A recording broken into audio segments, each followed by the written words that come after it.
What's up, metalheads, proggers, and jazz freaks? You have landed on Sea of Tranquility. I am your host, Pete Pardo, and you have reached What's Hot with Sea of Tranquility. Today is Tuesday, May the 12th. Can you believe it? We're almost at summertime, and we're here with another edition, a weekly edition of the latest and greatest in the world of heavy metal, all forms of metal, progressive rock, jazz fusion, hard rock, classic rock, whatever we can squeeze into the time we have available. We've got a jam-packed show for you today, and we're going to kick it right off with the latest from Camelot. It's titled Haven. You are listening to it right now. This is just wonderful, wonderful stuff. It's the second release with new singer Tommy Karabek from Seventh Wonder. He replaces Roy Khan. And, you know, it doesn't get much more grandiose, majestic, powerful, emotional, symphonic, and heavy as this. I bought this one at FYE. It's the deluxe 2-disc set. It's got a second CD of all sorts of instrumental and alternate takes of some of the tunes. But the main part of the album, first CD, is just absolutely killer. I mean, you know, just get a load of this.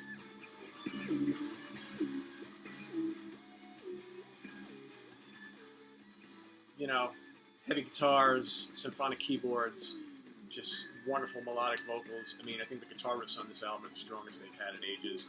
If you get this deluxe set, you know, it's a nice digipack. If you buy it at FYE, you get the cool Camelot patch for your denim jacket, you know, a nice, really cool booklet loaded with lyrics and photos and all sorts of artwork and good stuff. So, you know, when it comes down to it, at the end of 2015, I'm sure Haven is going to be listed amongst a lot of metal fans' top releases of the year. So make sure you investigate that one immediately. It just came out recently.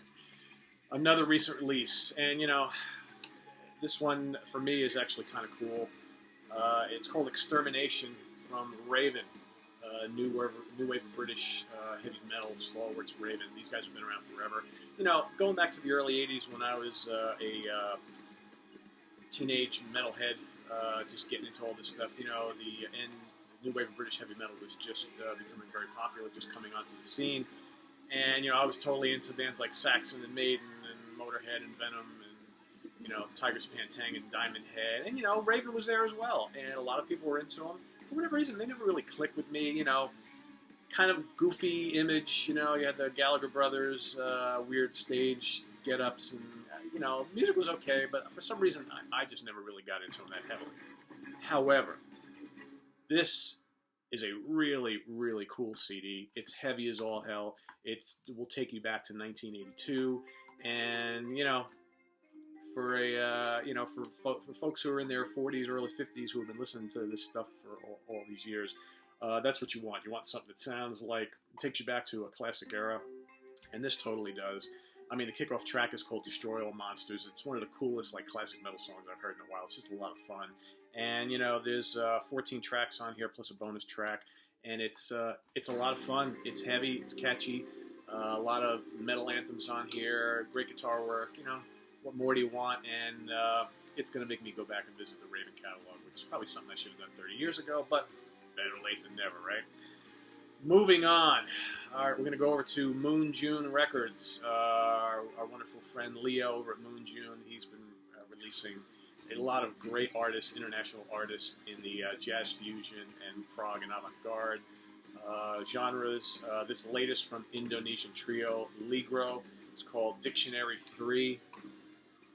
My God, if you like jamming, instrumental jazz fusion with a touch of prog, a little avant-garde, screaming lengthy guitar solos. I mean, you know, this guy, Agam Hamza, I hope I'm saying his name right, is just a lethal player. I mean, if you love extended guitar solos and, like, really cool, funky arrangements and bits of jazz and atmosphere and just explosive stuff, I think you'll really, really dig this. So it's going to be one of my favorites of the year, without a doubt. We're going to kind of stay on the jazz fusion thing a little bit. We're going to go to the ECM label, the wonderful ECM roster. I mean, they've got just so many great jazz and avant-garde artists on there. And who better than David Torn, guitarist, composer. His latest is called Only Sky. It's basically just David with his guitar and his oud, a little weird acoustic instrument. actually electrified on this album.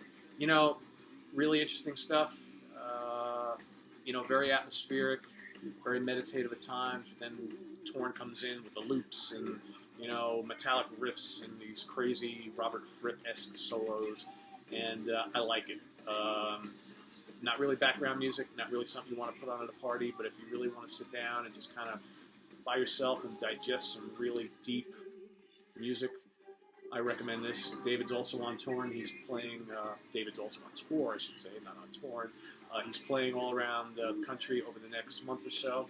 He actually was just in town nearby where I live last night. Didn't even know about it until this morning. Shame on me. I would have loved to check him out. But, yeah, David Torn. Guys, played with a lot of people over the years. You might remember from David Sylvain. He's done some stints with Bowie. He's played with Bill Bruford and Tony Levin. So he's been around. Great, great player. Lots of textures, lots of ambiance, some chops as well. Highly recommend it. Speaking of guitar chops, again, we're staying on jazz. We got a lot of jazz fusions to talk about today. Scott Henderson, you know him from Chick Corea Electric Band. He's played with John Luponti and Joe Zawinul and the Zawinul Syndicate, as well as his own band, Tribal Tech. And he's had a lot of solo albums, a guitar master, Vibe Station, this is his latest. You know, what can you say? This guy, you know, known early on as a fusion guitarist, jazz fusion player. He's been dipping into the blues quite a bit over the last decade and a half or so. This kind of combines both the jazz fusion and the blues, along with some pretty wild rock and roll. And if you're a Jeff Beck fan, I know Scott's always been a big Beck fan, but he really seems to kind of dip into his Beck bag of tricks on this album. This is really, really great stuff. It's a trio, so on bass he's got Travis Carlton, on drums Alan Hertz, and it's just smoking. Instrumental jazz fusion and blues of the highest caliber. Yeah, an absolute winner. This guy's a monster player. So if you're a guitarist or if you love guitar music, I must hear. You must hear, folks. All right, we're going to go over to Sweden now for a band called Magnolia Smartas. Hope I'm saying that right. Again, these are from Sweden. These guys are from Sweden. This is on the Transubstans label. They are a trio. They sing in their native tongue. All the song titles and lyrics are in Swedish. Does not matter. If you love early 70s heavy rock, proto-metal, blues rock, you must hear this. You know, some of you may be familiar with the probably first ever Swedish heavy band called November. They released a couple albums out in the early 70s. We're going to talk about them in just a minute. These guys are very similar. Also throw in some bits of early Black Sabbath and Mountain, some Zeppelin, some Humble Pie, that sort of thing. You know, really, really crunchy, heavy, bluesy guitar riffs, lots of solos. Like I said, vocals are sung in Swedish, but the vocals are very strong. Tunes are catchy, believe it or not. And, you know, the rhythms are groovy, also very catchy. I like this. If you love that early 70s heavy blues rock, proto-metal sound, I highly recommend this. You know, from the label Transubstans that just puts out so much great music. So, another one to investigate. We're going to kind of stick on that, like, little bluesy slant a little bit. Fat.Mo.Mac, self-titled debut. The lead guitarist and singer from Candlemass. This is their new project. A bunch of other players from the Swedish scene. And, you know, don't expect the doom of Candlemass. So this is Mr. Johansson's new kind of project to coincide with Candlemass. And, you know, it's solid, not spectacular. I find the guitar work off the charts good, as you would expect. If you've been following Candlemass for the last 25, 30 years, you know he's a wonderful player. The guy can unleash, you know, doom riffs from hell as well as sizzling solos. Well, here he's kind of taken the Hendrixy, Trower, Frank Marino, Stevie Ray Vaughan type of road and delivering the blues rock. And, you know, from a guitar perspective, it's very good. The vocals are very strong. You know, I find some of the tunes a little on the generic side, but I think over time, if they continue on with this band, I think that'll get better. But solid. I would say half this album is really, really solid. The other half is okay, nothing spectacular, but I like it. If you like, you know, 70s, late 70s style blues rock, investigate this one. Now, this latest, we got another one here. It's called Rise of the Animal from the project known as Wolfpack, which is run by Michael Voss and Mark Sweeney. This is, I believe, the second release under the Wolfpack title. And, this is one of those all-star affairs. Melodic rock, melodic power metal, some symphonic rock. And, there's all sorts of guest stars on here, guest guitar players. You've got Andy Darris from Helloween. You've got Michael Kiske, formerly of Helloween. Who else do we have on here? Bob Daisley on bass. Jeff Watson, former Night Ranger, on guitar. Bernie Torme, ex-Gillen, ex-Ozzy, on guitar. John Norum from Europe. Dog Aldrich, ex-Dio, Whitesnake. Axel Rudy Pell. Who else is singing here? Joe Lynn Turner. Don Dokken, Mark Storace from Crocus. Charlie Hoon. David Reese, former Accept. All sorts of people on here. It's very solid.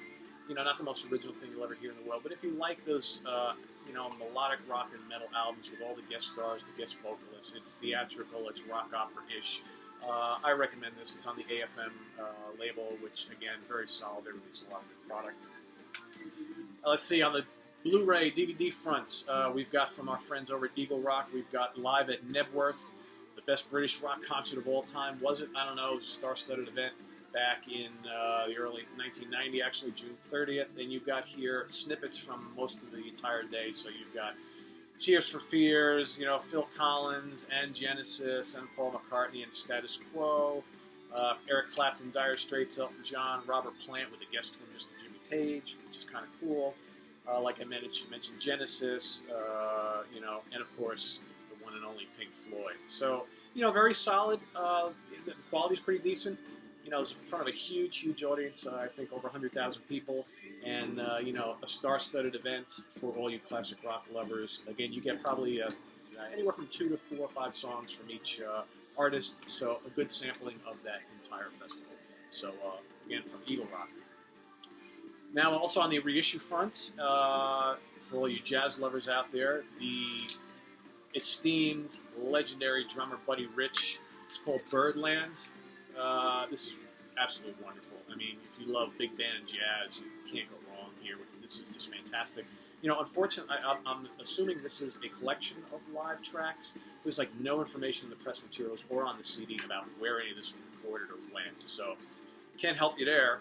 But what I can tell you is if you love, kind of big band jazz, this is a must hear. This guy was probably one of the best drummers of all time, and you get to hear his skills in full force here. So I'm digging this.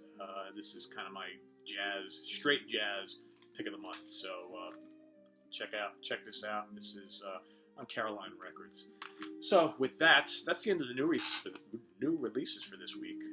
We had a lot of them, a lot of good ones, but it's time forgotten favorites. So what we do, as those of you who have been following us all these weeks, is we dip back into the vaults, stuff that's near and dear to me from yesteryear that maybe fell under the radar, or maybe just is total underground, never discovered. Most people have never heard of some of these bands, and that's okay, because there's a lot of great stuff in the underground. There's a lot of great rarities out there, a lot of great albums from more mainstreamy type bands that just kind of never really broke big. We want to make sure we don't forget about those, and a lot of that kind of stuff really is special to me. So we mentioned when we were talking about the Magnolia CD earlier, about a band from Sweden in the early 70s called November. They have been labeled as probably the first Swedish heavy band. Their first album, and forgive me if I'm pronouncing this wrong, Enniter Arha, something like that. Anyway, it was the first November album, and this was released in 1970. And, if you love early Sabbath, Zeppelin, Deep Purple, Humble Pie, Cactus, Mountain, the first heavy bands, Sir Lord Baltimore, that sort of thing. So those heavy, crunchy blues rock riffs and psychedelic solos. And, it's their trio, so, you get the kind of funky bass and drums, very strong vocals in the blues rock vein, but again, sung in Swedish. You've got some really, really heavy songs on this first album. Their second one was just titled 2A. Also really heavy, quite bluesy, but heavy. For the time, this is pretty heavy stuff. Maybe not quite Sabbath heavy, as per the first Black Sabbath album, Paranoid. but not far removed from what Zeppelin was doing. Certainly Mountain and Humble Pie and some of the other bands. Very, very strong. Again, all lyrics in Swedish, but you know what? You almost don't mind it all. I mean, the guitarist is to die for on here, and that's one of the reasons why I love this band. I mean, there's just those heavy, groove-laden guitar riffs. And then their third and last was called 6E. Was it 6E? And great artwork on here, front and back. You know.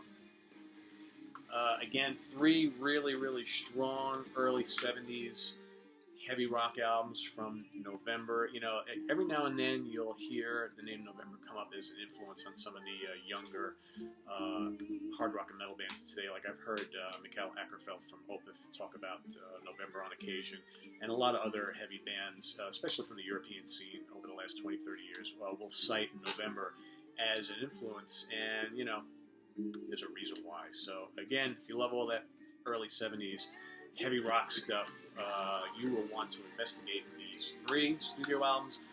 There is also a live album out there as well from that same time period.